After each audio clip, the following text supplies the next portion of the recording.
Sean bienvenidos y bienvenidas a una clase más del curso de Electrónica 1. En la clase de hoy vamos a estar resolviendo un ejercicio adicional de práctica con transistores BJT, con transistores FET. Y en la segunda parte de la clase lo que vamos a hacer es diseñar una aplicación. Vamos a poner en práctica lo que hemos aprendido hasta el momento de transistores y de electrónica para realizar un circuito de aplicación que ya ustedes van a ver cuál va a ser más adelante. Vamos a iniciar con este ejercicio que sería el número 6 de la práctica, en el que tenemos esta combinación de transistores, de un transistor BJT con un transistor JFET, y nos dicen que ese transistor BJT tiene un beta de 160 y que la corriente IDSS para el JFET es de 6 mA con una tensión VGS de corte de menos 6 volts. Y básicamente lo que nos piden es calcular la tensión VC y VD. VC va a estar acá y VD va a estar acá. Ok, entonces nos piden calcular esas dos tensiones de nodo. Entonces, lo primero que vamos a hacer es simplificar el circuito para entonces verlo un poco mejor y para entonces poder ir reacomodando lo que nosotros tenemos y poder calcular lo que nosotros necesitamos. Ok, entonces, pero antes de redibujarlo vamos a marcar las cantidades que tenemos y las direcciones y las polaridades de las corrientes respectivas. En primer lugar, recuerden que este es un transistor JFET. La resistencia que está aquí indicada es la resistencia de compuerta, por lo tanto esta vendría siendo la terminal de compuerta, por lo que entonces aquí vamos a tener la tensión VGS. Recuerden que la corriente de compuerta es aproximadamente de 0 amperes. ¿Ok? Y aquí tendríamos la tensión drenaje fuente o VDS. Para el transistor BJT, aquí vamos a tener la corriente de base, por aquí vamos a tener la corriente de emisor,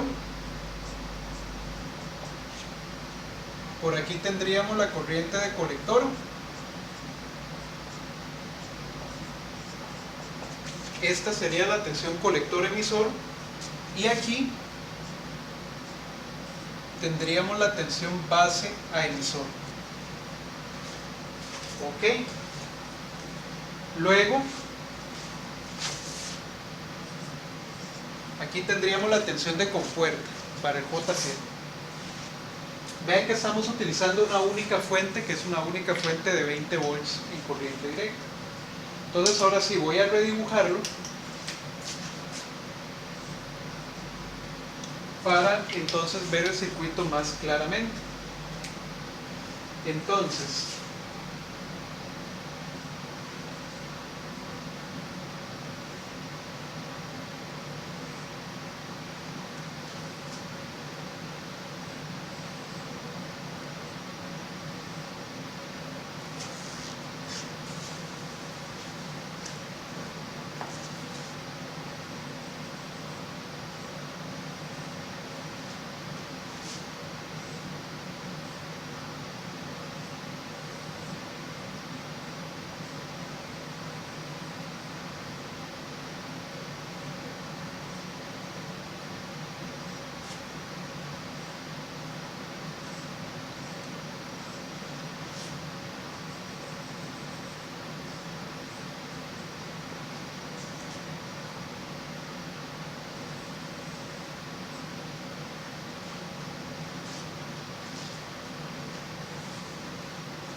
Entonces nos quedaría algo parecido a eso, ¿verdad?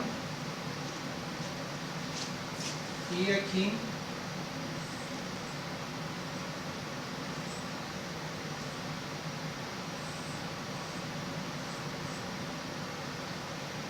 tendríamos las tensiones que andamos buscando, que es la tensión de colector y la tensión de drenaje. Ok, en este circuito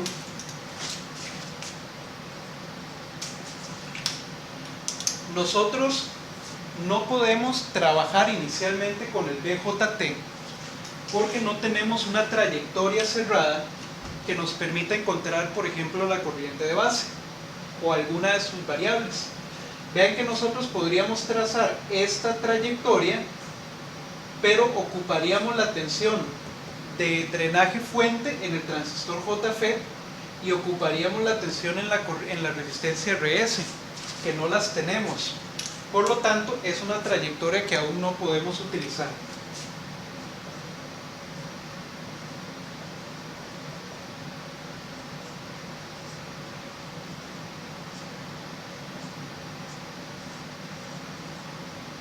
¿Ok?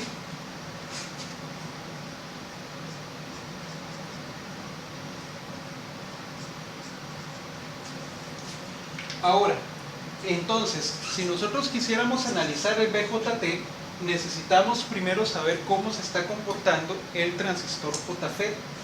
Es decir, necesitamos conocer su punto de operación para poder entonces trabajar con el resto del circuito. Aquí tenemos VG.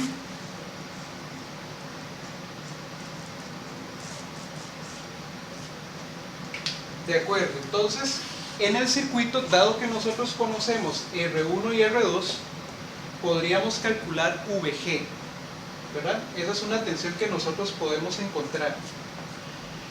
Con la tensión VG podríamos trazar la ecuación de la recta de carga, porque tendríamos que relacionar la tensión VGS con VG y con la tensión de fuente que tenemos acá. Entonces, tal vez, si nosotros encontramos la ecuación de la recta de carga y encontramos y tenemos la curva de transferencia del transistor, podríamos eventualmente igualar ambas ecuaciones para poder encontrar el punto de operación del transistor JFET. Esa es una forma. Entonces, vamos a empezar calculando lo que es la tensión VG, que es la que podemos calcular inicialmente.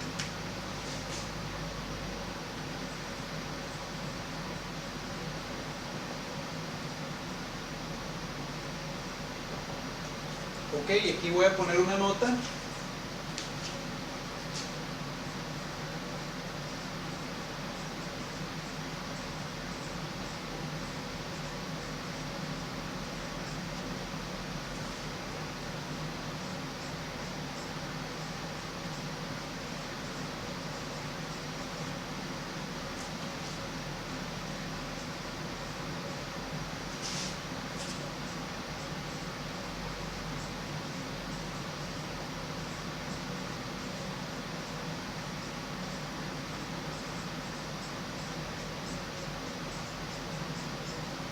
Voy a poner una nota para indicar que para poder trabajar con el BJT ocupamos primero conocer cuál es el punto de operación del BJT. Ese punto de operación nos va a permitir entonces calcular, por ejemplo, VDS, que ocupamos para trabajar con el resto del circuito. De acuerdo. Entonces, para calcular VG vamos a utilizar nada más este divisor de tensión. Entonces lo vamos a reducir.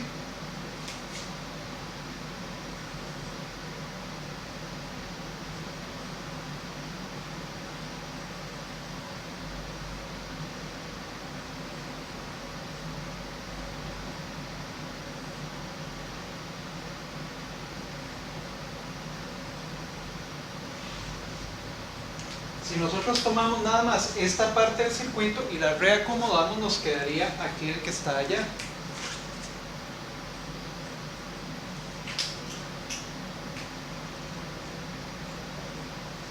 Y ahí es donde tendríamos VG. De tal manera que ahora VG es la misma tensión que está en R2, por lo tanto podemos utilizar divisor de tensión.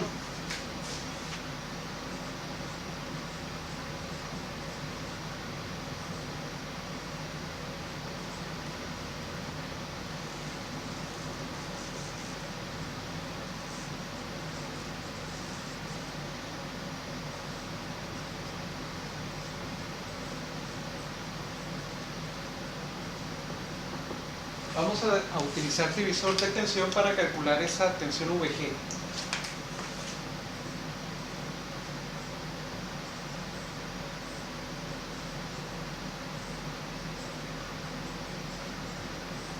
Entonces sería 20 por R2 entre R1 más R2, o sea 20, y los valores de R1 son 18K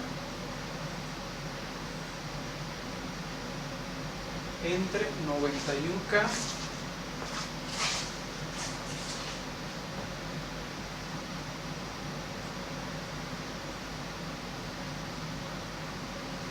más 18 kiloohms.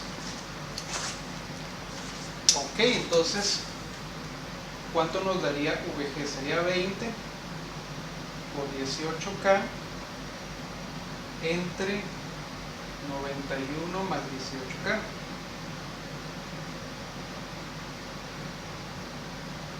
Esa tensión sería de 3.3 volts.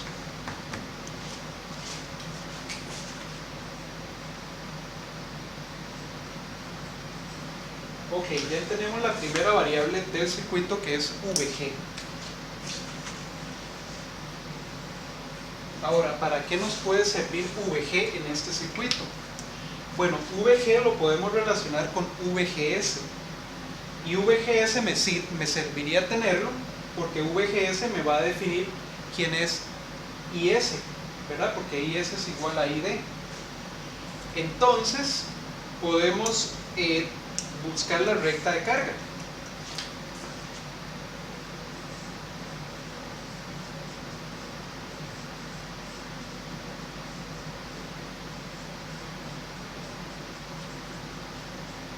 Podemos buscar la recta de carga de JFET para ver si encontramos un punto de operación. La recta de carga la tomamos a partir de VGS.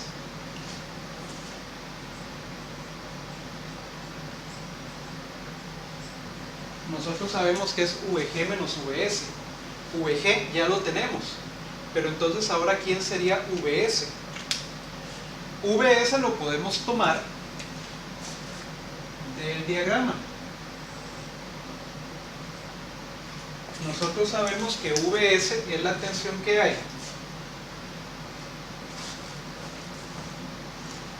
entre la terminal de fuente y tierra.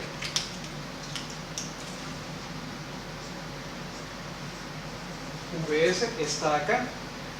Vean que VS en este caso tiene que ser igual a la tensión en RS porque ambas están referidas a tierra. Aquí no hay ninguna fuente negativa, por lo tanto VS y la tensión en RS son la misma. Yo voy a decir que la tensión en RS tiene esta polaridad dada la dirección de la corriente IS.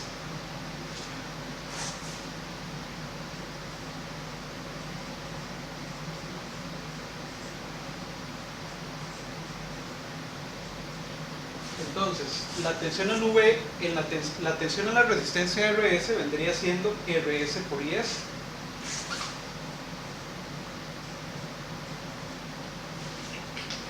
De tal forma que entonces mi recta de carga se convierte en VG menos RS por IS. ¿Ok? Ahora, RS, la corriente IS es igual a la corriente ID.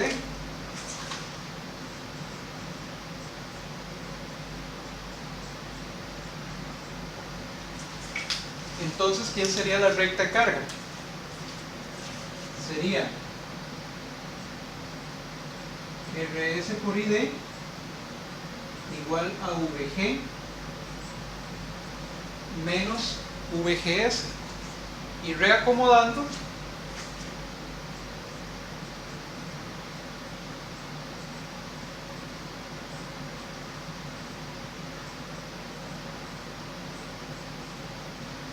aquí tendríamos la ecuación de la recta de carga.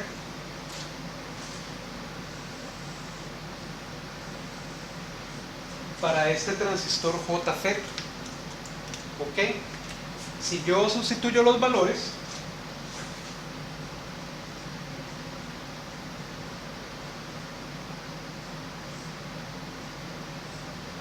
RS vale 1200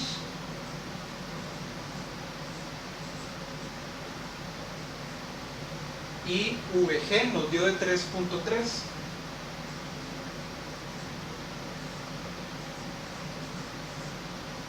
Y esta sería entonces la ecuación de la recta de carga. Lo que pasa es que la ecuación de la recta de carga por sí sola no me dice nada. No me dice todavía nada del punto de operación del transistor. No conozco quién es la corriente de drenaje y no conozco quién es la tensión VGS en este transistor. Sin embargo, dado que nos están dando los valores de IDSS y de VGS de corte, nosotros también podemos recurrir a la curva de transferencia.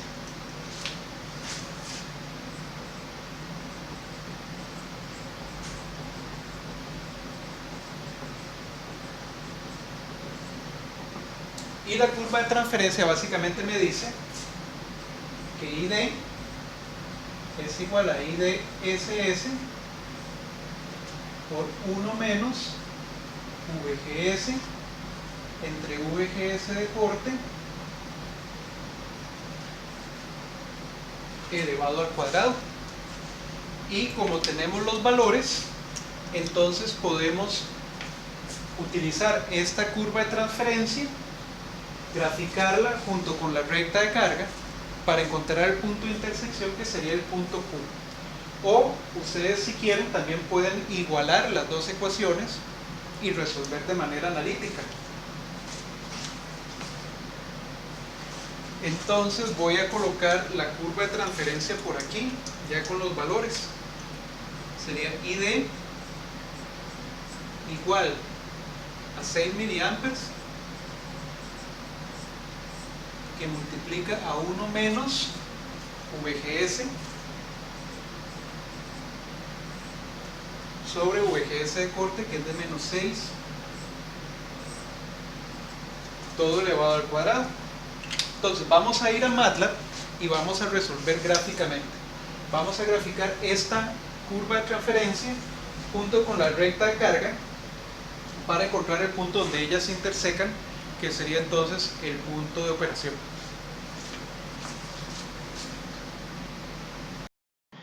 De acuerdo, entonces vean que ya estoy acá en MATLAB y me vine para el archivo transcurve JFET, ¿verdad? Que era el que estábamos usando para graficar la curva de transferencia y la recta de carga de los transistores JFET.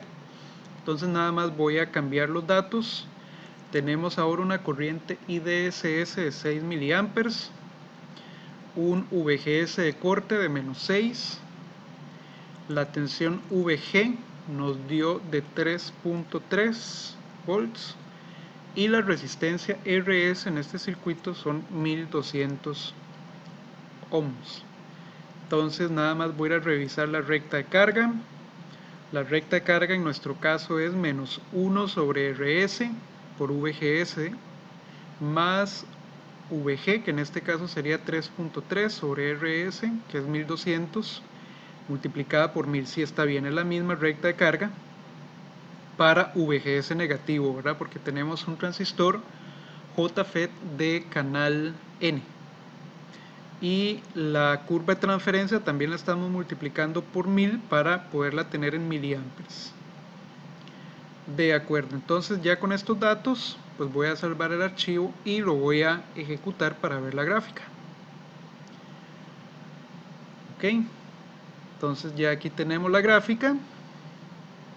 Véanla acá y vean aquí donde se está cortando la recta de carga con la curva de transferencia y se está cortando en un punto, vamos a ver, cercano a los menos 1,24 volts para VGS y 3,78 más o menos para la corriente de drenaje, y también la vemos acá.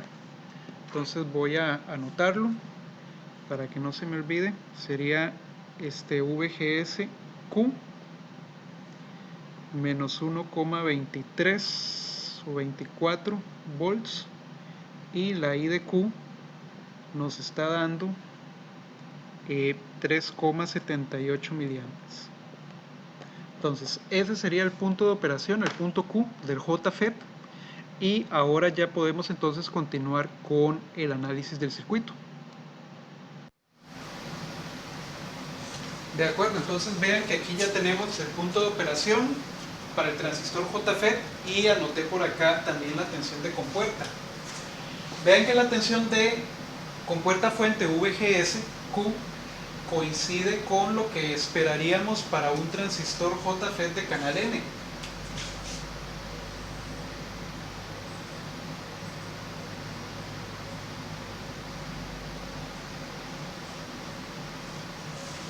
Nosotros vimos ya hace un momento que la curva de transferencia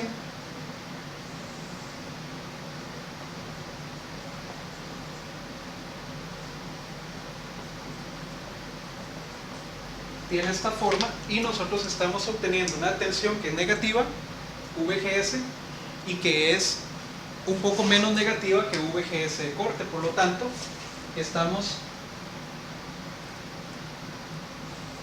sobre la curva de transferencia, por lo tanto es un resultado válido. Ahora, ¿qué más nosotros podemos tener en relación con este circuito? Bueno, tenemos la corriente de drenaje, y ahora sí, que es de 3,78. La corriente de drenaje en este caso tiene que ser exactamente igual a la corriente de emisor del transistor BJT, ¿verdad? Porque es la misma corriente la que está fluyendo por ahí.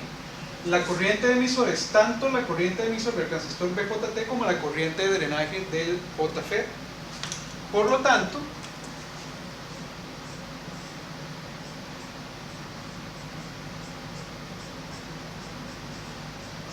ya tendríamos también la corriente de emisor del transistor BJT, serían los mismos 3,78 miliamperes.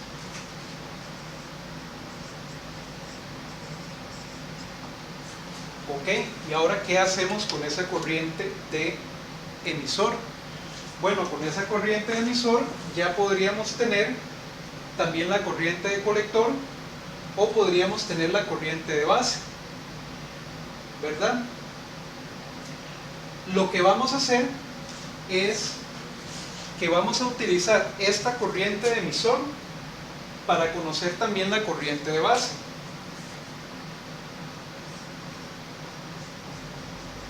Ya la corriente de base es conocida, la corriente de emisor es conocida. Por lo tanto, podríamos saber cuál es la caída de tensión en R3, porque tenemos R3 y tenemos la corriente que fluye a través de ella. Entonces, ya tendríamos las tensiones en esta parte de acá. Conocemos la tensión base emisor porque esa es una constante. Entonces ven que yo puedo establecer una trayectoria en este sentido.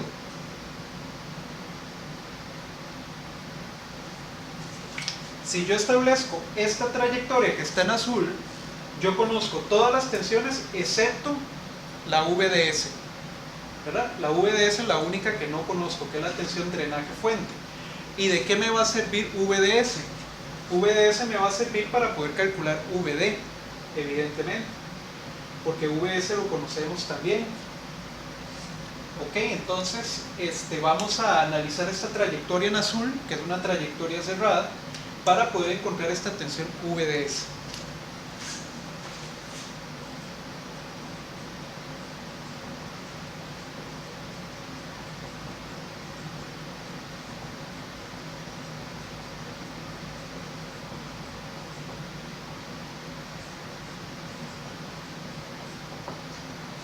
Ok, aplicamos LTK.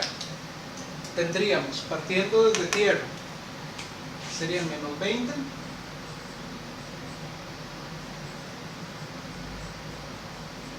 más R3 por IB más la tensión base emisor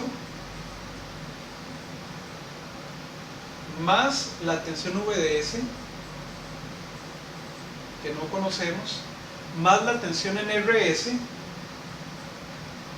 que sería RS por IS, esa es la tensión en RS, y volvemos a cero, por lo tanto igualamos a cero. De ahí la incógnita sería VDS.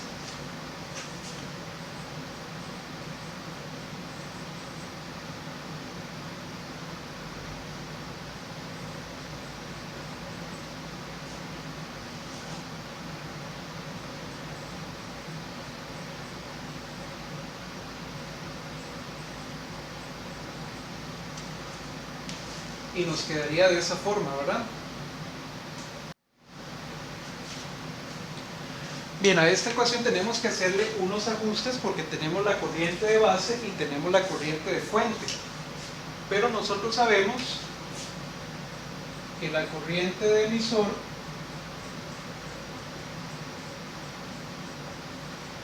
es beta más 1 veces la corriente de base. Por lo tanto, la corriente de base tiene que ser la corriente de emisor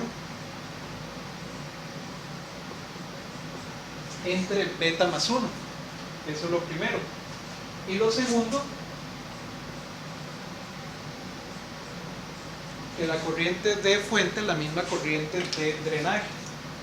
Por lo tanto, si sustituimos en la ecuación que tenemos arriba, vamos a tener que VDS es igual a 20 menos tensión base emisor menos R3 por IE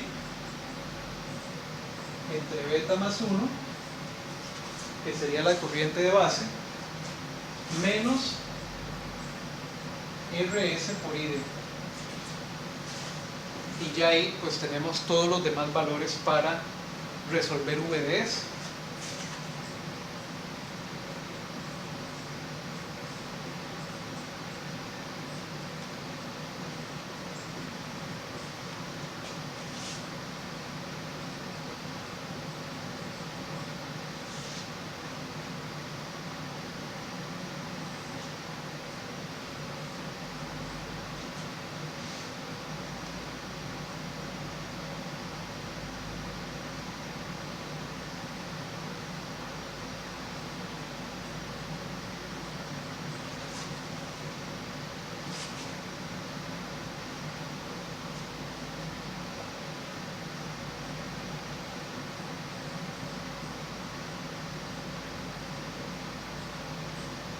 Entonces nos quedaría de esa manera, ya con los valores que nosotros tenemos. Entonces la tensión VDS va a ser igual a ¿cuánto?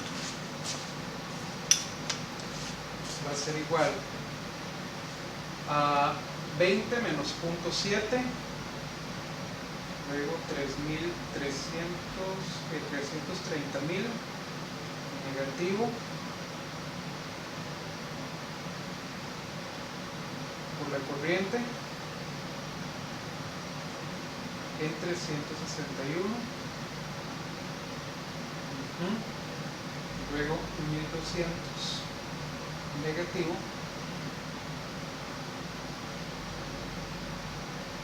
por la corriente. Nos quedaría una tensión de básicamente 7.02.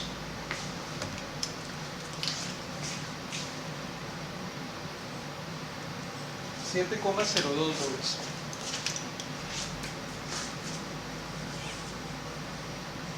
En virtud de que este circuito tiene su parte inferior, digamos, o tiene la resistencia RS conectada a tierra, y estamos utilizando una única fuente de 20 volts, lo lógico es esperar que la tensión VDS esté en el rango entre 0 y 20 volts. Si nos da por encima de 20, pues es indicador de que algo calculamos mal. Si nos da negativo, en este caso también sería indicio de que algo hicimos mal, porque no tenemos tensiones negativas en este circuito, no hay fuentes negativas, por lo tanto no podemos tener tensiones negativas en el circuito, excepto por VGS, ¿verdad? VGS es negativa porque la tensión VG en este caso es más pequeña que la tensión VS, de tal manera que cuando restamos nos da negativo, y esa es la que sí puede ser negativa. Bien, ya tenemos VDS y a partir de VDS podemos encontrar VD. Lo podemos hacer a partir de la definición de VDS, ¿verdad? Podemos hacer VD menos VS, o podemos encontrar la trayectoria acá para poder hacer el cálculo directamente con LTK.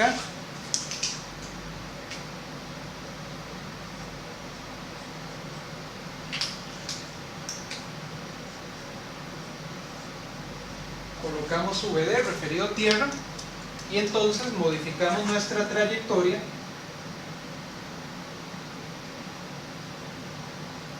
para recorrerla desde el punto de referencia y vincular a las tensiones que tenemos ahí.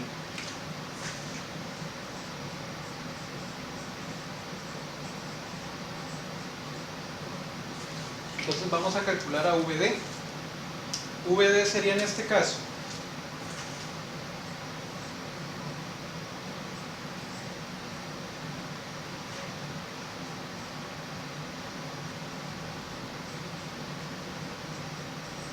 si aplicamos el LTK en esa trayectoria, tendríamos menos VD más VDS más RS por IS. Entonces VD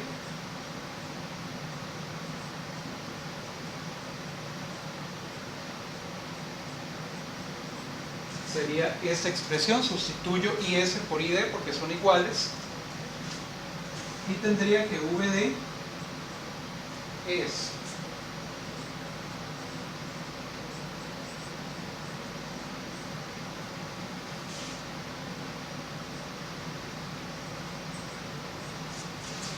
$7,02 más 1200 por 3.78 miliamperes.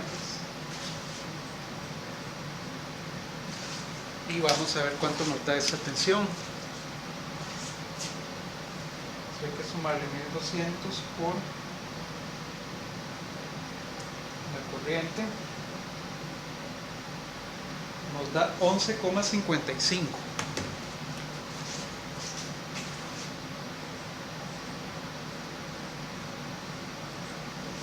Esa sería la tensión entre el punto de drenaje y tierra, que agrupa VDS más la caída de tensión en RS.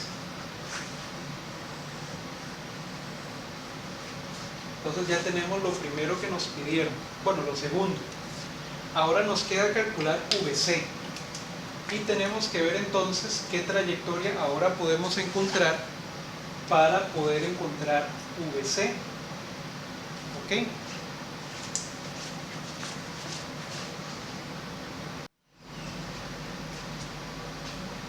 Bien, ya tenemos entonces VD y tenemos VDS. Recuerden que nosotros conocemos la corriente de emisor. Entonces, una cosa que podríamos decir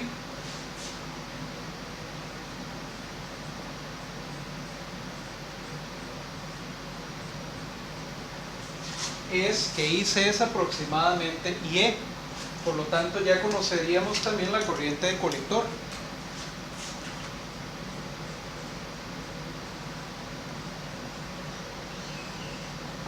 Serían aproximadamente 3,78 miliamperes. La corriente de colector es la que está fluyendo por acá. Y ahora lo que ocupamos es VC. Entonces vean que yo podría perfectamente colocar a VC referido a tierra y podría establecer esta trayectoria que está acá para poderla encontrar. Como ya conozco la corriente de colector, ya conocería la caída de tensión en la resistencia RC. Por lo tanto, esa trayectoria me permitiría encontrar VC.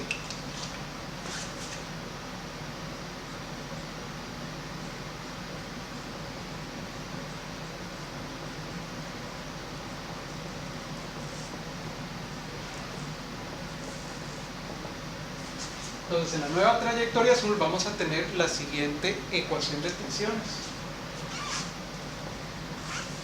Sería menos 20 más RC por IC, que es la caída de tensión en esta resistencia, y ahora me vengo por acá y sumo VC, y eso me queda igualado a 0, de tal forma que VC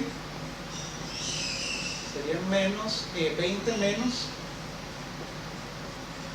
RC por IC, y ya pues todo lo tengo en esa ecuación. Por lo tanto,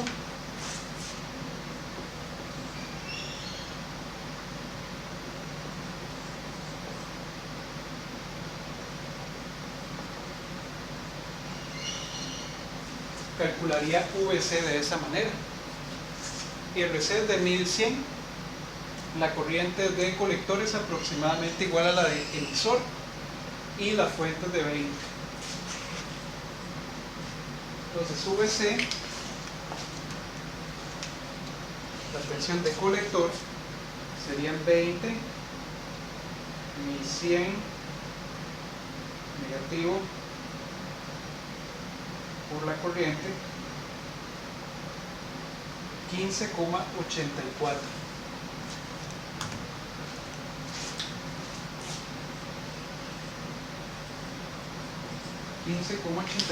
volts. Entonces,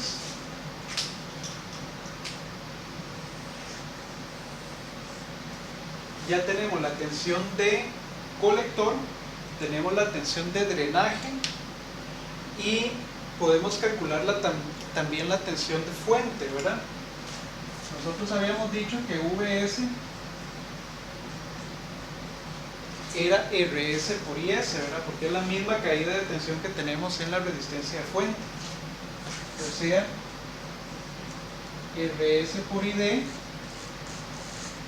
o sea, 1200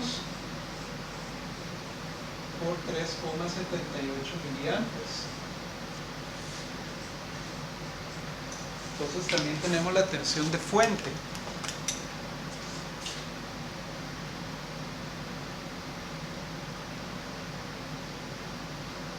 Que son 454 volts.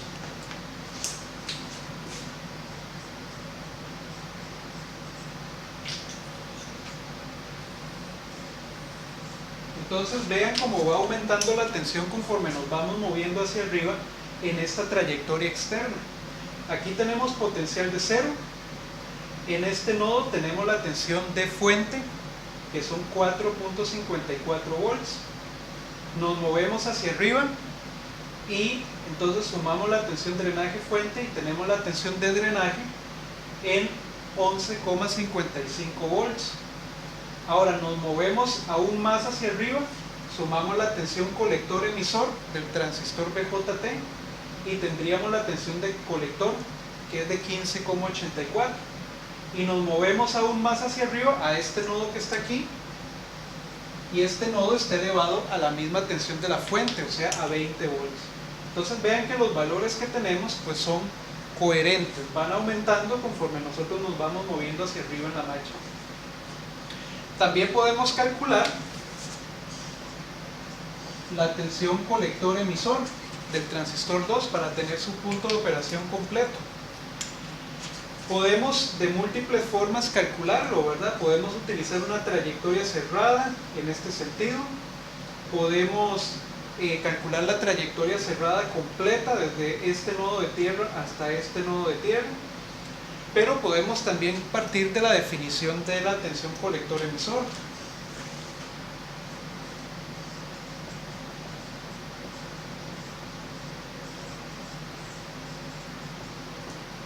Para cambiar, podemos decir que la tensión colector emisor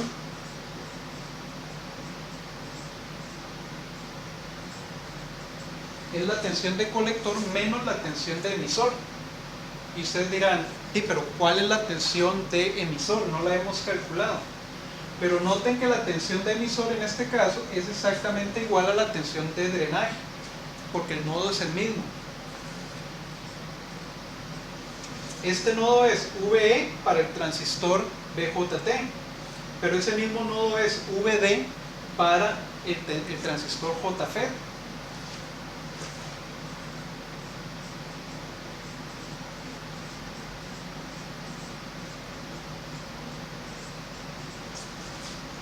Por lo tanto, la tensión colector-emisor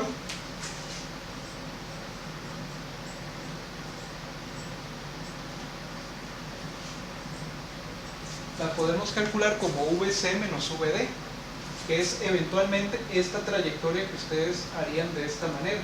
Llegarían a esa misma ecuación. VC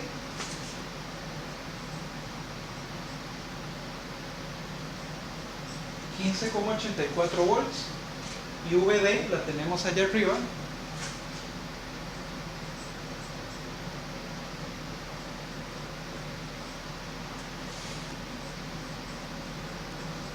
por lo que la tensión colector-emisor de ese transistor serían 15,84 menos 11,55, 4,29 volts.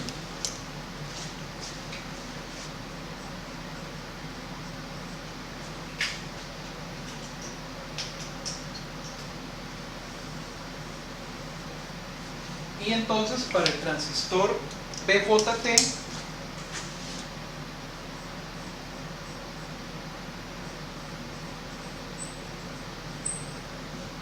su punto Q estaría entonces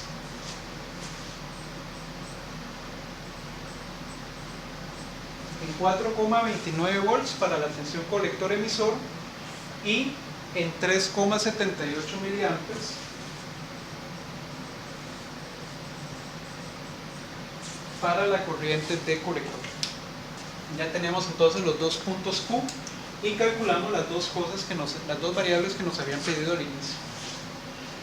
Entonces vean que este es un problema pues de configuración combinada, donde la clave básicamente radica en encontrar el punto de operación del JFET inicialmente. El punto de operación del JFET nos permite entonces calcular el resto de variables utilizando trayectorias cerradas y ley de tensiones de Kirchhoff, básicamente. ¿Y cómo nosotros encontramos el punto de operación? Bueno, calculamos la tensión de compuerta y a partir de ahí escribimos la ecuación de la recta de carga.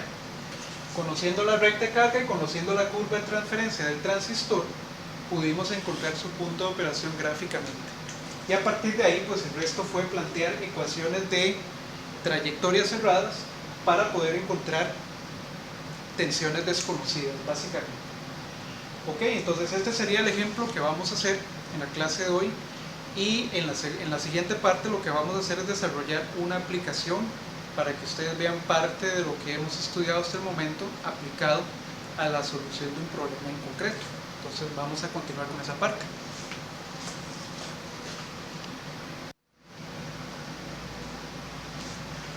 Perfecto. En esta segunda clase, en esta segunda parte de la clase, lo que vamos a hacer es diseñar una aplicación, la vamos a diseñar completamente, en la cual vamos a estar utilizando un transistor BJT y vamos a estar utilizando lo que hemos visto hasta el momento de circuitos de polarización y de transistores.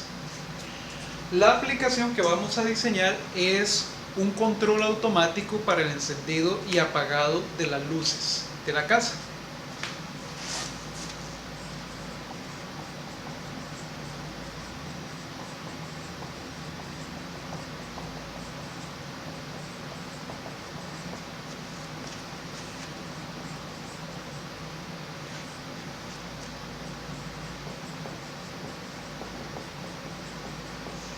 Para luces o para bombillos, ¿verdad? Para luminaria en general. Nosotros muchas veces en las casas tenemos luces que nosotros encendemos y apagamos en la noche y en la mañana. Las encendemos en la noche cuando ya se oscurece y las apagamos en la pura mañana cuando ya pues es de día nuevamente. Lo que queremos hacer es diseñar un circuito de control automático que de alguna manera reaccione a la presencia o a la ausencia de luz natural, de tal manera que cuando el circuito detecta que ya oscureció, nos enciende las luces de la casa automáticamente, y cuando amanece al día siguiente, que vuelve a salir la luz del sol, entonces el circuito se da cuenta que hay nuevamente luz en el entorno y entonces nos apaga automáticamente las luces. Ese sistema de control automático o algo muy similar es el que ustedes verían en los postes de luz cuando estos son activados o desactivados de manera automática también por luz. Entonces vamos a ocupar varios componentes que de una vez voy a presentárselos para que ustedes los conozcan y que sepan también pues cómo funcionan.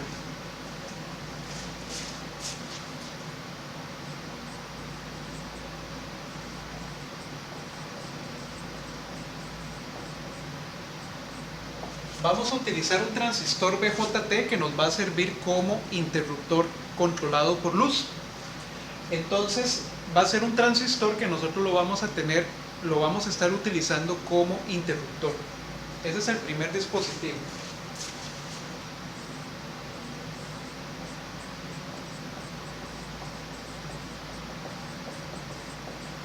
El segundo dispositivo que vamos a utilizar en el diseño es un fotorresistor, que es una resistencia que cambia su valor resistivo dependiendo de la luz que le está incidiendo. Evidentemente, si queremos tener un control basado en luz, necesitamos tener un dispositivo que reaccione a la presencia o a la ausencia de la luz, ¿verdad? Que de alguna manera nos permita medir cuánta luz tenemos en el ambiente. Y en nuestro caso vamos a utilizar un fotorresistor. Ahora, las luces de la casa o los bombillos que nosotros tenemos en la casa normalmente son cargas en corriente alterna. Son dispositivos que trabajan en corriente alterna y que manejan niveles de corriente mucho más altos que los niveles de corriente que puede tolerar un transistor. De tal manera que vamos a utilizar un dispositivo que nos va a servir como interruptor controlado por corriente. Y a ese dispositivo normalmente se le llama un relevador o relay.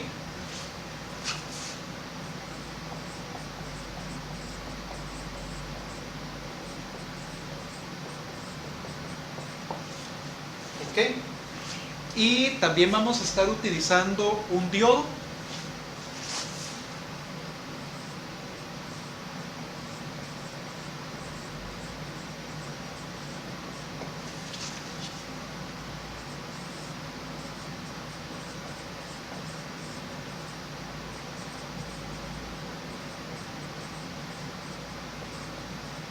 Y vamos a tener también algunas resistencias. El relevador es un dispositivo electromecánico. Es básicamente una bobina a la cual nosotros le hemos colocado un núcleo de hierro, un núcleo ferromagnético. Cuando nosotros hacemos fluir corriente por esa bobina o por ese inductor, el inductor junto con el núcleo ferromagnético se transforman en un electroimán. Ese electroimán lo que hace es atraer una lámina o una placa metálica de una posición a otra, y eso actúa como un interruptor. Donde la lámina se mueve, nos conecta algún dispositivo o eventualmente nos desconecta algún dispositivo. Ya vamos a ver cuál es la configuración que ellos traen. Y vamos a utilizar algunas resistencias para colocar el circuito de polarización de ese transistor, y vamos a diseñar los valores de esas resistencias. Y el diodo general lo vamos a utilizar para proteger el transistor contra las corrientes de descarga de la bobina del relevador. Entonces estos son los materiales que vamos a utilizar, y vamos a ver entonces cuál es la configuración del circuito que vamos a diseñar.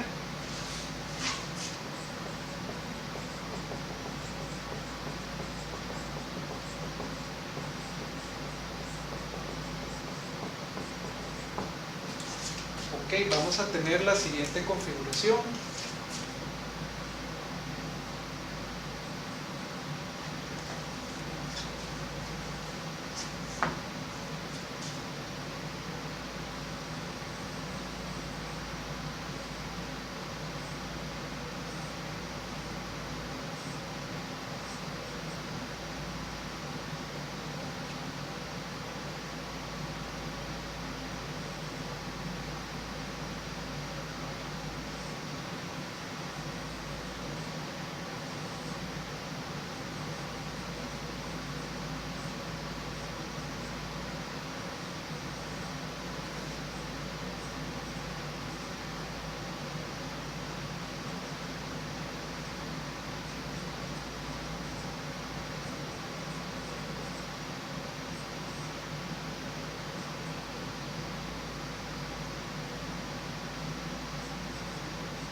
Ok, básicamente la configuración que vamos a diseñar es esta que tenemos acá. Es una variación de la configuración en emisor común que nosotros hemos visto y de la configuración de entrada en divisor de tensión. Esta resistencia que ustedes ven aquí como con un círculo y con unas flechas es la fotorresistencia. Las flechas indican la luz, o sea, es una resistencia cuyo valor cambia dependiendo de la luz que incide sobre ella.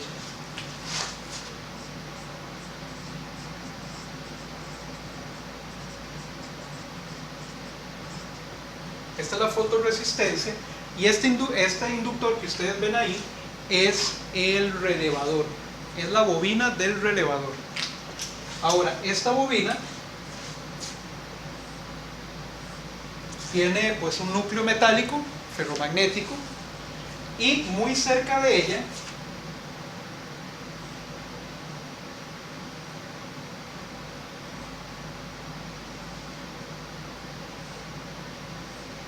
tenemos un interruptor.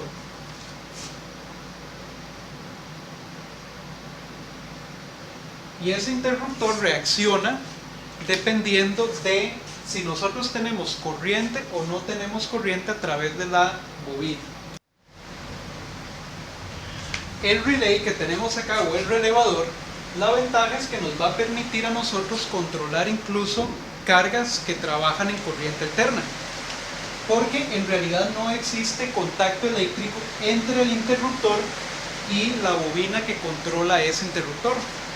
La bobina trabaja en corriente directa, por lo tanto la tenemos conectada en el circuito de corriente directa, pero en el lado del interruptor podemos tener corriente directa o podemos tener corriente alterna.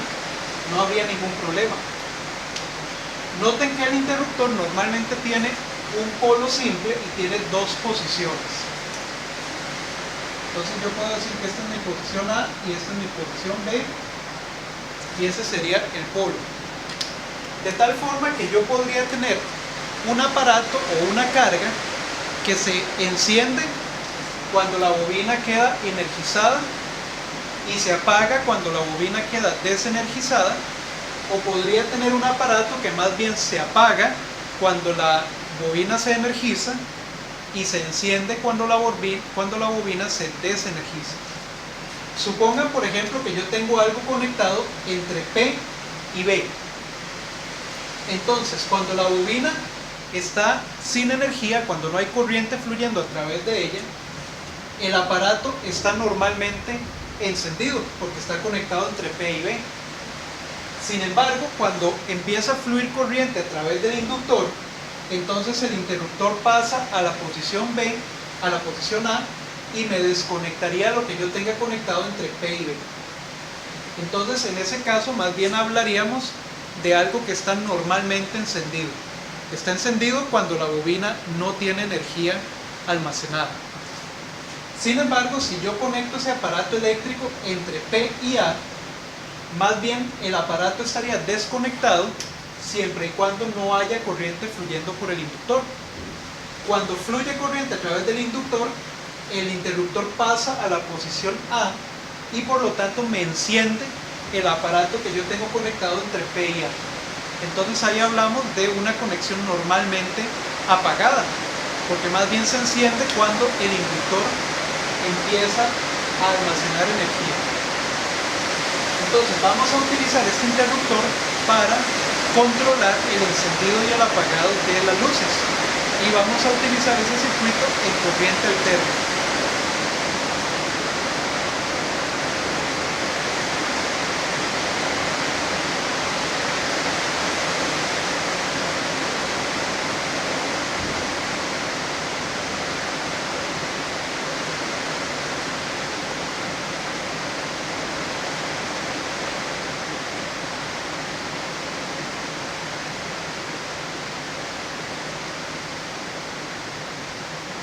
Entonces, de este lado vamos a tener la fuente de corriente alterna de 120 volts RMS, la toma de la red, y vamos a conectar a la terminal A el bombillo. De tal manera que cuando fluye corriente a través del inductor, el interruptor pasa de B a A y nos encendería o nos conectaría la trayectoria que tenemos en el lado de corriente alterna y el bombillo debería de iluminar.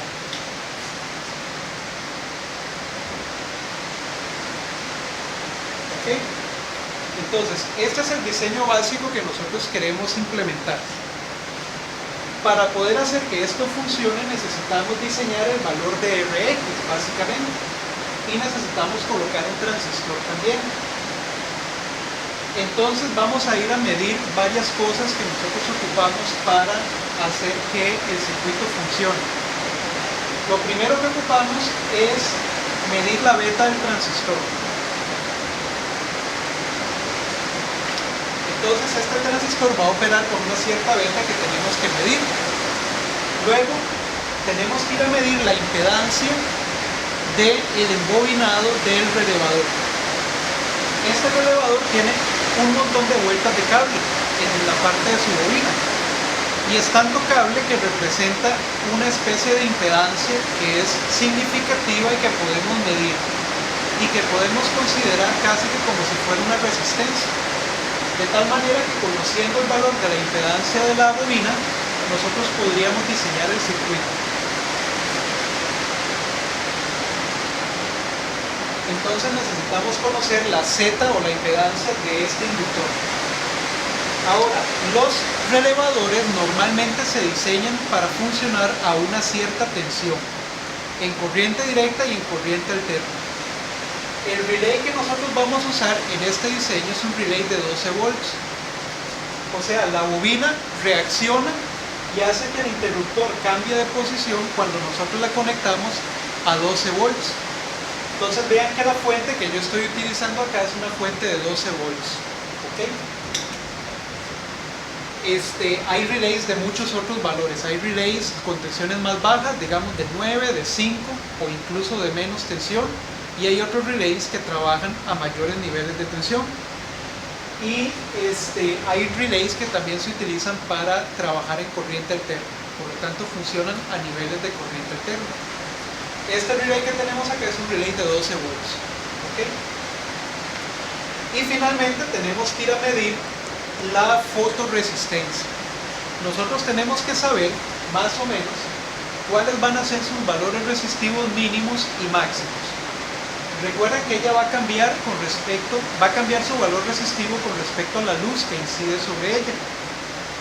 Entonces vamos a tener una resistencia máxima, que es cuando la fotoresistencia está en oscuridad.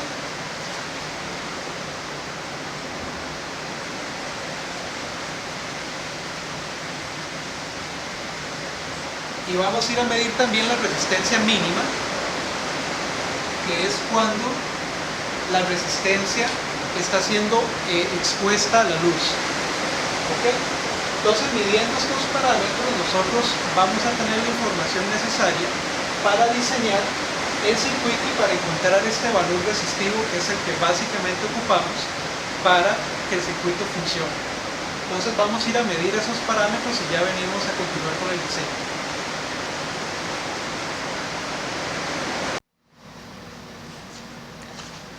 Ok, entonces vean que aquí ya tenemos los componentes.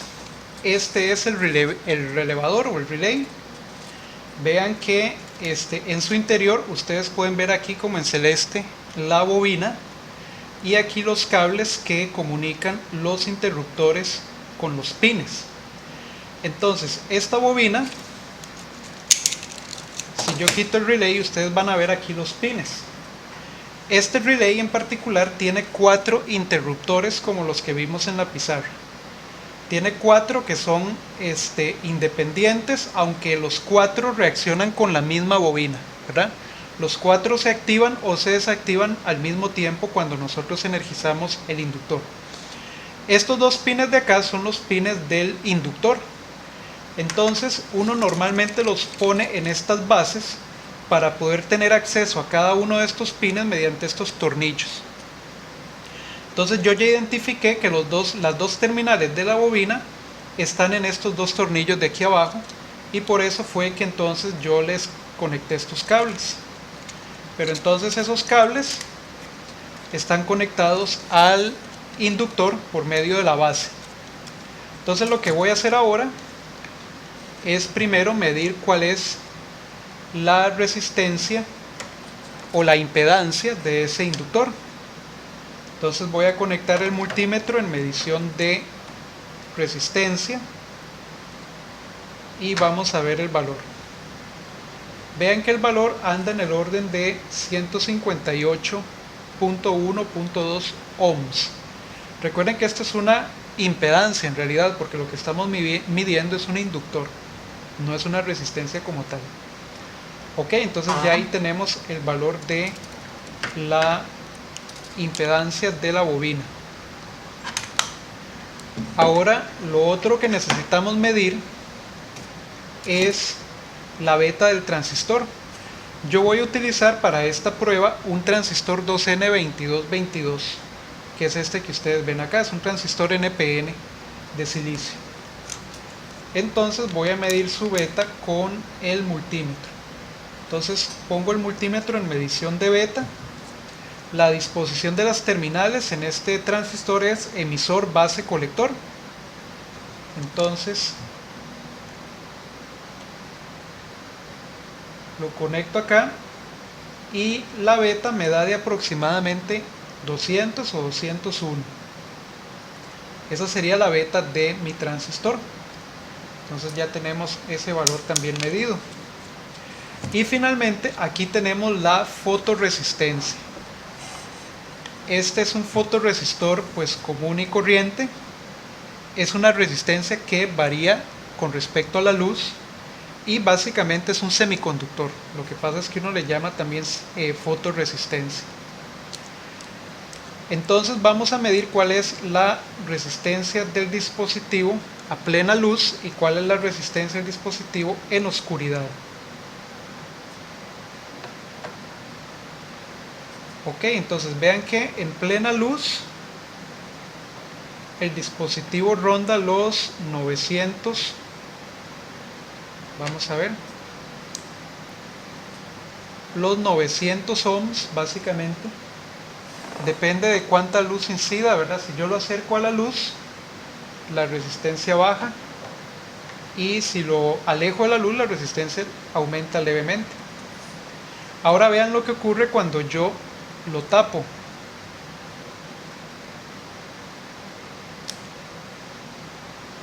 Cuando yo tapo el dispositivo, lo oscurezco, la resistencia puede aumentar muchísimo, ¿verdad? Entonces uno puede tomar un valor cercano al que uno necesita para que el dispositivo cambie. Digamos, uno mediría el nivel de la resistencia con respecto al nivel de oscuridad que uno necesite. Ok, entonces vean qué interesante cómo podemos tener una resistencia que varía con respecto a la luz que incide sobre ella. Ok, entonces ya ahí podríamos tomar como valor mínimo un valor, digamos, un poco más bajo de 900, ¿verdad? Para estar seguros que le está incidiendo suficiente luz al dispositivo, y como valor máximo podríamos tomar tal vez unos 20 kilo ohms, ¿verdad? Ok, entonces ya con estos tres valores medidos vamos a ir a continuar con el diseño.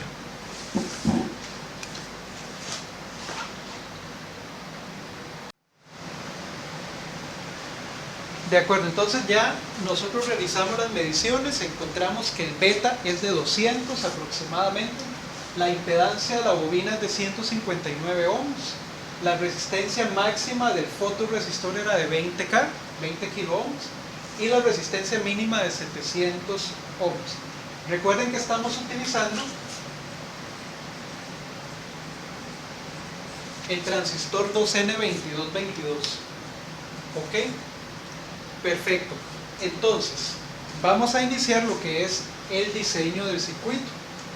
Lo primero que tenemos que hacer es simplificar, como hemos hecho en nuestros análisis, la etapa de entrada, ¿verdad?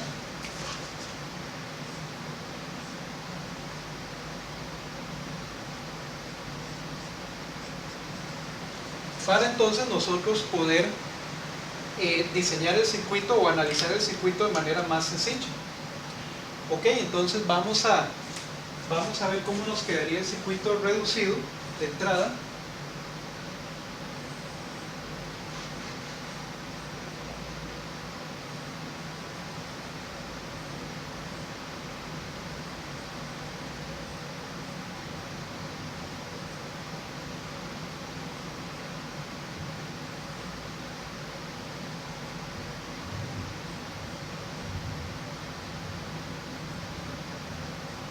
Nos quedaría básicamente de esa manera, ¿verdad?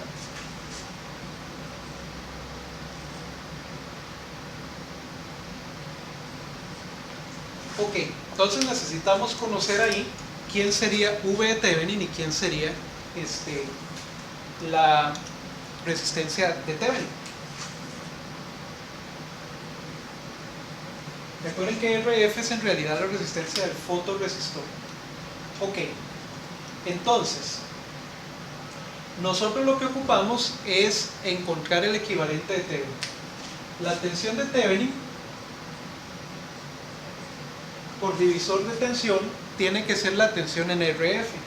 Por lo tanto, podemos aplicar divisor de tensión.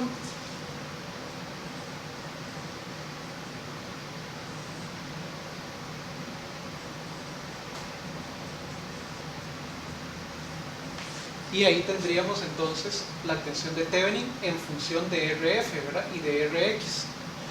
Ahora, el paralelo de ambas nos va a formar la resistencia de Thevenin.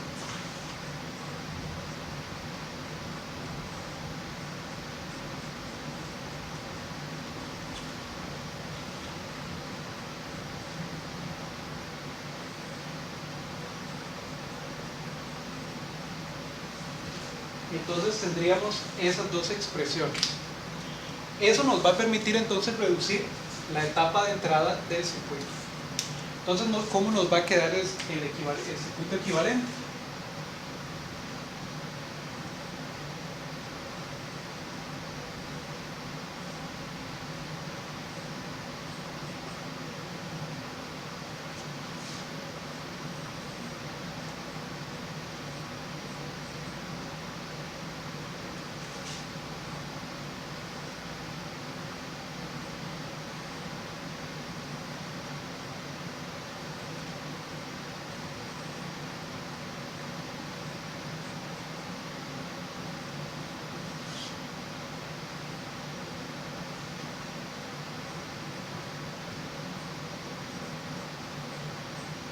Nos va a quedar de esa forma en la que la tenemos ahí marcada.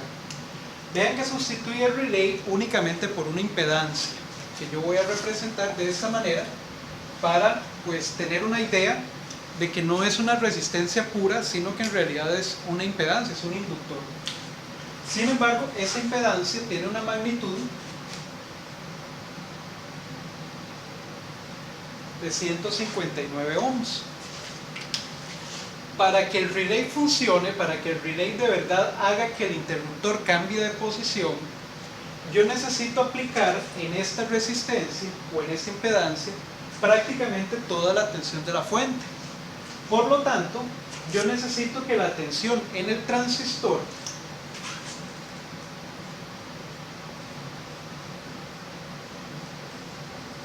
se haga de 0 volts. Es decir, necesito saturar el transistor con mi circuito de entrada para que entonces cuando cuando no haya luz, entonces el transistor se sature y que eso ocasione que su tensión colector-emisor se reduzca prácticamente a 0 y que fluya la corriente máxima por el circuito. Esa corriente máxima ya nosotros sabemos que va a ser la IC de saturación. Entonces, para que el relay opere, el transistor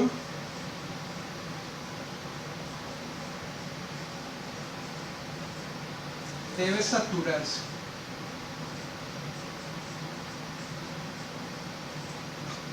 Debe saturarse, no hay de otra forma. Por lo tanto,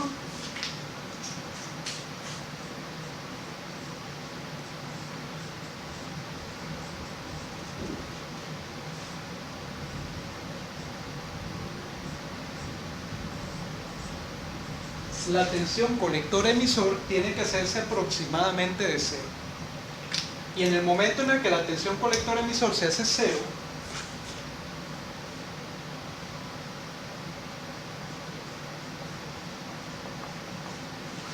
por la impedancia y por el transistor va a fluir la corriente IC de saturación. Ahora la pregunta es, ¿cuál es esa corriente de saturación? La corriente de saturación va a quedar definida por la impedancia de la bobina, básicamente. Si la corriente de saturación fluye en esa dirección, la tensión en la impedancia va a tener esa polaridad. Por lo tanto, si nosotros aplicamos ley de tensiones de Kirchhoff en esa trayectoria, digamos en la trayectoria 1, nosotros podríamos encontrar cuál es esa corriente de colector de saturación.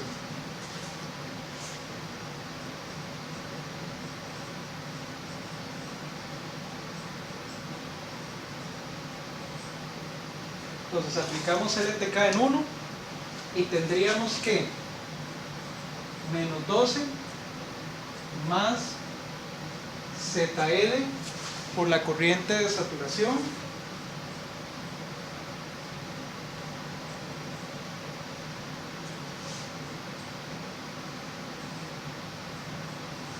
más 0 es igual a 0, ¿verdad? 0 porque aquí en la tensión colector-emisor vamos a tener prácticamente 0 volts.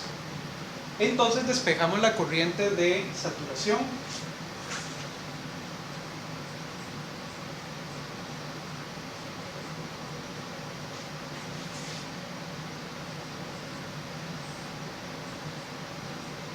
Que serían 12 entre la impedancia de la bobina, que ya nosotros la medimos y vale 159 ohms.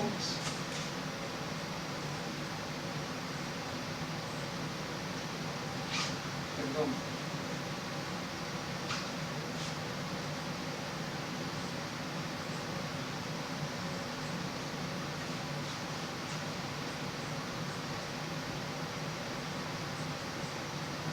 Por lo tanto, nuestra corriente de saturación en este circuito tiene que ser entonces 12 entre 159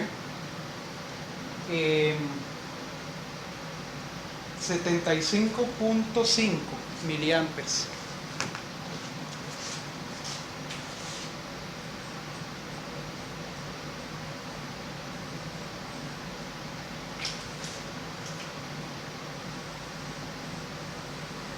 Entonces vean que es una corriente de saturación pues importante porque nuestra impedancia es pequeña en valor resistivo.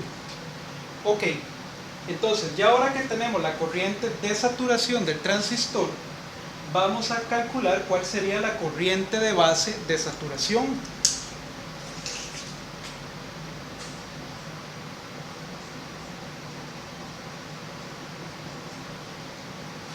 Ocupamos tener la corriente de base de saturación también, pero como conocemos beta, podemos calcular esa corriente de base de saturación.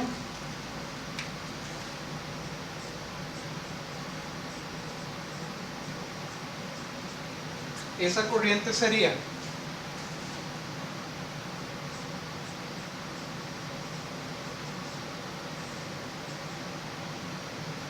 la corriente de colector de saturación dividida entre beta, es decir, 75,5 miliamperes dividido entre 200. Esa sería nuestra corriente de base de saturación.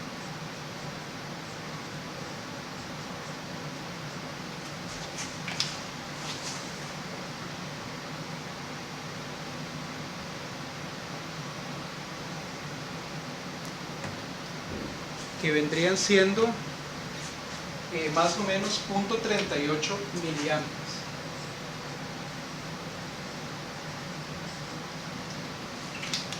¿Ok?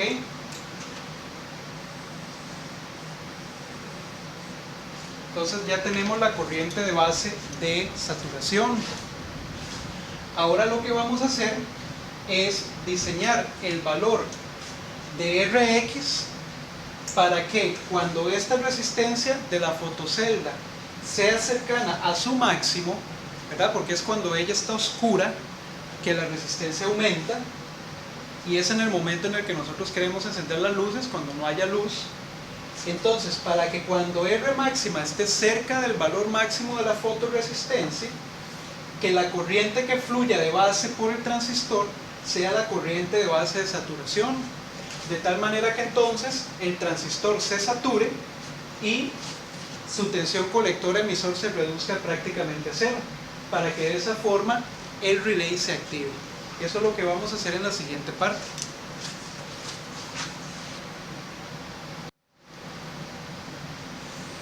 De acuerdo, entonces ya tenemos acá corriente de colector de saturación y corriente de base de saturación, y tenemos nuestro circuito allá simplificado. Entonces, ¿qué es lo que queremos hacer nosotros ahora? Queremos establecer la corriente de base de saturación cuando la resistencia en la fotocelda es máxima.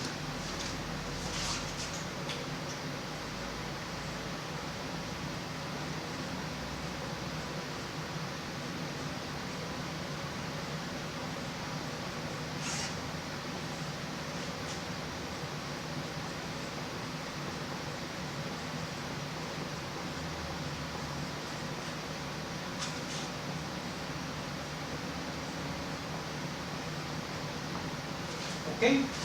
Eso es básicamente lo que nosotros queremos tener.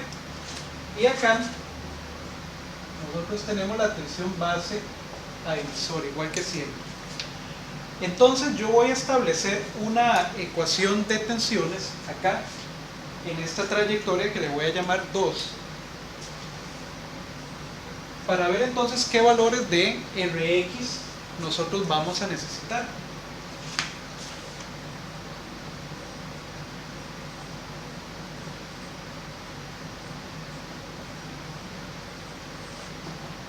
Y vamos a ver qué pasa. Entonces, si yo aplico LTK en la trayectoria 2, yo voy a tener que menos V de Thevenin, si la corriente de base de saturación tiene esa dirección, la polaridad en la tensión de R de Thevenin tiene que tener ese sentido. Entonces sumaríamos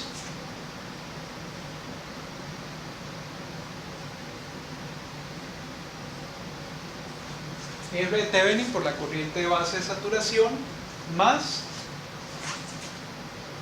la tensión base emisor, y eso tiene que darnos 0. ¿Ok? Entonces, yo tengo que V de Thevenin sería menos 12 por RF entre Rx más Rf, más, y después vendría R de Thevenin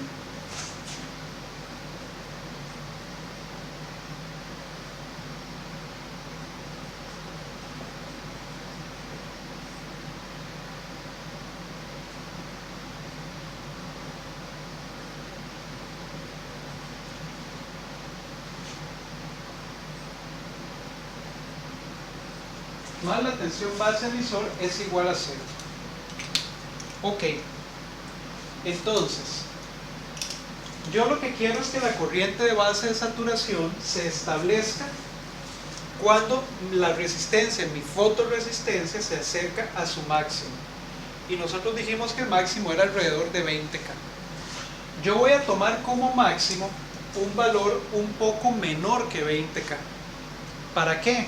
Para garantizar que el transistor se sature incluso cuando empieza a oscurecer un poco, ¿verdad? O sea, cuando no voy a esperar a que el sistema esté completamente oscuro para que el transistor funcione, sino que yo quiero que la transición se dé un poco antes. Entonces, yo voy a asumir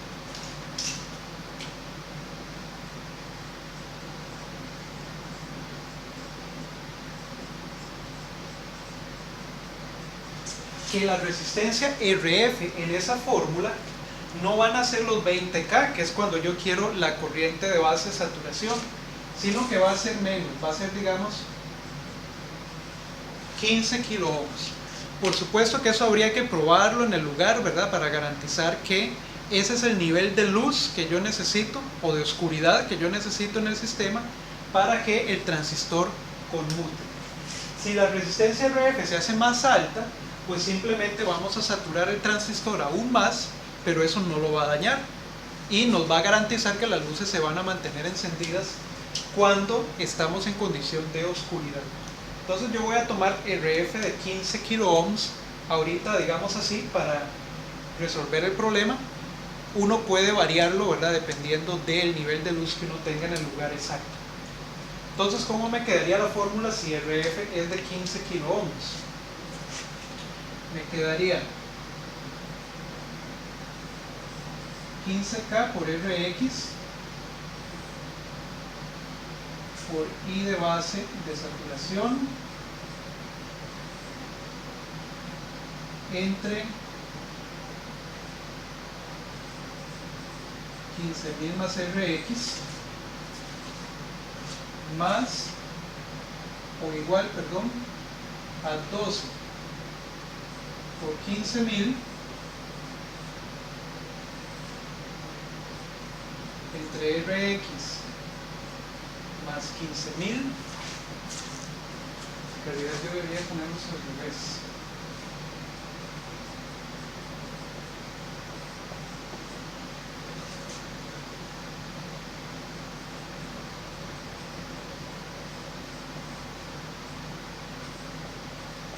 Menos 0.7 volts, que es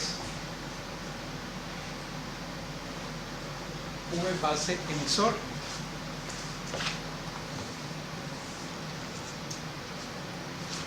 Ok, entonces vamos a despejar el valor de Rx, porque ya lo demás lo tenemos. Aquí lo que tenemos que hacer es despejar Rx. Entonces nos quedaría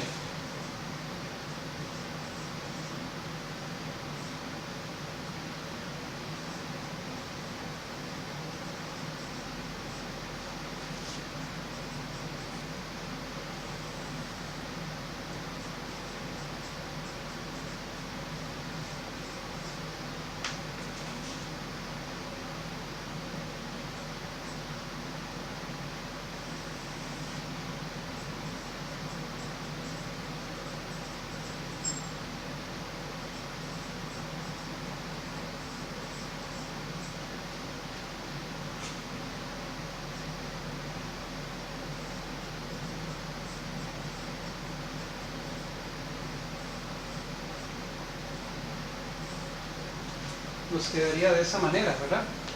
Y cancelamos los denominadores. Entonces tendríamos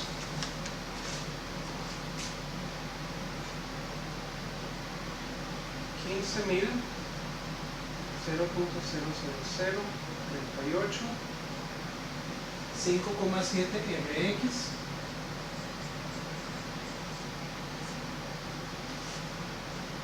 igual a 12 por 15.000, 180.000 menos 0,7 Rx menos 15.000 por 0.7, 10.500. Ok, entonces tendríamos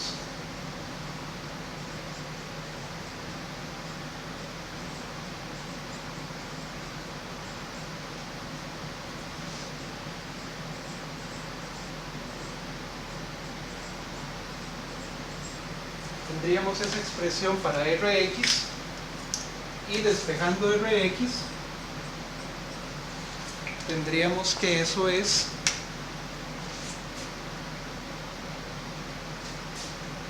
169.500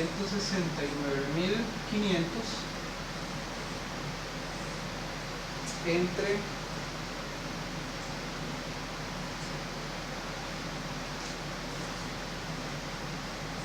0,7 26,4.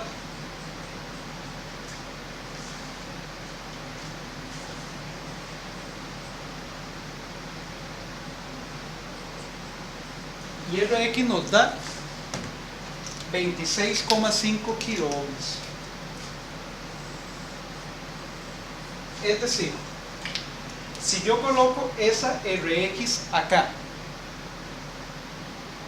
y yo oscurezco la fotoresistencia para que la resistencia de ella aumente por encima de 15 kiloohms, entonces en este circuito va a fluir una corriente de base que va a estar cercana o por encima de la corriente de base de saturación. Esa corriente de base de saturación me va a saturar al transistor, por lo tanto su tensión colector-emisor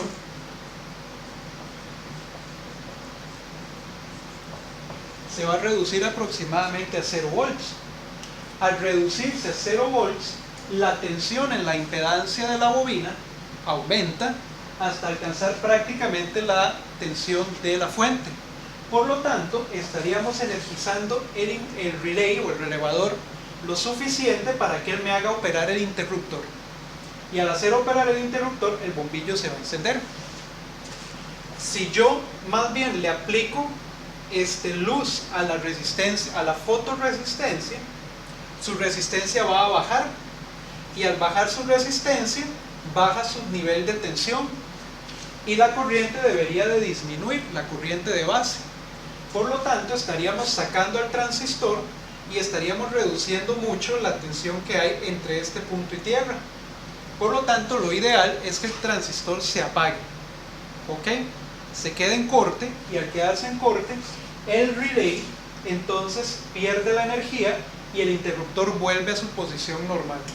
El interruptor tiene un resorte, de tal manera que entonces, cuando ya la bobina no tiene energía y no es lo suficientemente fuerte para jalar el interruptor hacia la posición A, el interruptor vuelve a la posición B con un resorte. Entonces, vean que nosotros estamos diseñando el sistema para cuando no hay luz, cuando nosotros queremos que el transistor conmute. Al conmutar el transistor, nos energiza la bobina y la bobina hace que el interruptor mecánico cambie de posición. Entonces ya tenemos Rx, vamos a ir a buscar un valor cercano a Rx y vamos entonces a implementar el sistema para que ustedes lo vean trabajando. ¿Ok?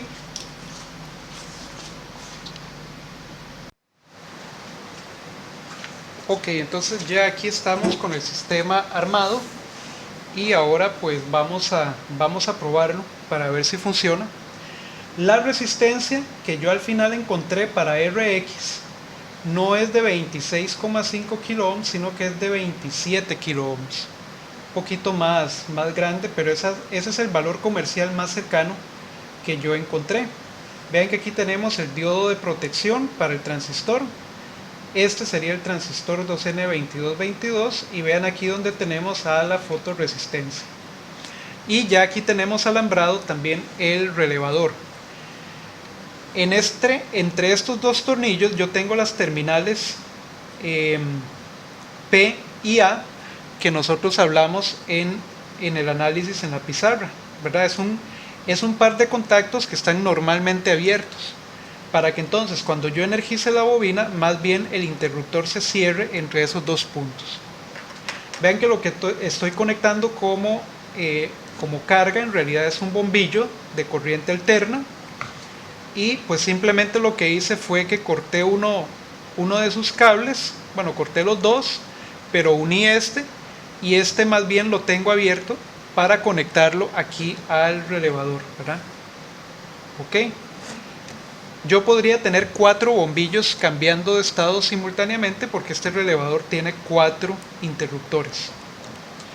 La tensión a la que opera el relevador viene indicada aquí en la parte de arriba. Este es un relevador Omron, esa es la marca, el modelo es MY4 y aquí nos dice 12 volts DC. Es decir, esta bobina está hecha para conmutar cuando le aplicamos 12 volts en corriente directa. ¿De acuerdo? Entonces voy a montarla nuevamente. y ya estaríamos listos para hacer la prueba. Voy a conectarme al 110, ¿verdad? Y lo que sigue es ajustar la fuente. Vean que la fuente de corriente directa ya la tengo conectada a 12 volts, que es la tensión que nosotros vamos a utilizar. Por lo tanto, aquí ya el circuito estaría energizado, estaría funcionando, y como ustedes pueden ver, cuando le está incidiendo luz al inductor, al fotorresistor, pues el transistor está en corte. Entonces el relay no está desconectado y por lo tanto la carga también. Sin embargo, vean que donde yo oscurezco la fotorresistencia, el transistor se satura, como ya nosotros lo habíamos predicho. El transistor se satura, la tensión en la bobina aumenta hasta llegar a 12 volts, por lo tanto la bobina conmuta y nos enciende el bombillo. De hecho, si ustedes escuchan un clic pequeño, ese es el interruptor o el relay cuando está conmutando. Entonces vean que donde destapo se apaga, donde tapo se enciende. Hay que tener cuidado ahí de que la luz del bombillo no afecte el estado de la fotorresistencia. Se supone que en el sistema instalado, pues la fotorresistencia va a estar lejos de los bombillos para que la luz del bombillo no altere el estado del fotorresistor, ¿verdad? Pero entonces vean qué interesante como efectivamente nuestro diseño funciona bien. La corriente que consume el inductor en este caso es de aproximadamente 60 miliamperes. Nosotros lo habíamos predicho en 75 miliamperes, pero pues ya ahora sí estamos en condición de operación real. Ok, y esto es obviamente porque el transistor no está colocando una tensión colector emisor completamente de cero cuando se satura. Ok, entonces vean que con una cuestión tan simple como esta podemos tener ya un problema resuelto, que es el encendido y el apagado automático de una luz con respecto a la luz que le incide al fotorresistor. ¿De acuerdo? Y con esto entonces estaríamos terminando la clase de hoy. Más adelante, ojalá nosotros podamos trabajar un poco, aunque sea en verano, con este tipo de prácticas para que ustedes también las diseñen y las vengan a implementar aquí en el laboratorio. Por el momento, pues yo se las muestro para que ustedes las vean trabajando y para que ustedes vean evidentemente que lo que nosotros estudiamos en el curso es algo que se puede aplicar a los sistemas de control que nosotros normalmente tenemos. Perfecto, entonces nos veríamos en un siguiente video. Cualquier duda ustedes nada más me avisan y la vemos, y sería todo por hoy. Muchas gracias.